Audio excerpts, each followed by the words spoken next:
Minister wa ukinyaniria Joe Mucheru augite mutaratara uyu uria ni unyitanirine na kiongano gia SAP ni guteithiriria hari kurehe mogaruruku ma ukinyaniria maria mabatarainie sector-ini ino na niguo kurehe uthii wa na mbere wa bururi.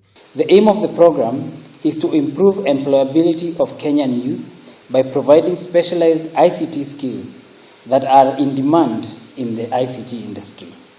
It is our hope that with the support of SAP, we will build a pool of competent ICT professionals who will grow local SMEs, build local companies, and generate innovations in the country at large. Mucheru ugite mubango uyu wambikirwo mwaka-ini wa 2013 itemine ria gutigirira ministry ino ni yagomana na mabataro ma mbeu njithi akiuga tabarira ta ici iria ni hamwe na njira Kenya ni ituikite kiguni kinene hari kwandika namba nene ya yuthi. I urge our youth to visit the Ajira digital portal to explore the opportunities for online work.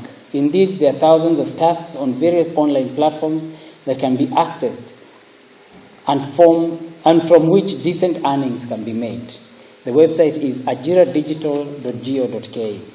Ministry ya ukinyaniria ikoretwo ihotorete hari kuhitana na thina wa wagi wa mawira na kuria yambikite mitaratara ya gutigirira makiria ma mieke milioni 1 ya mawira ni yakorwo igiturirwo ayuthi oro mwaka.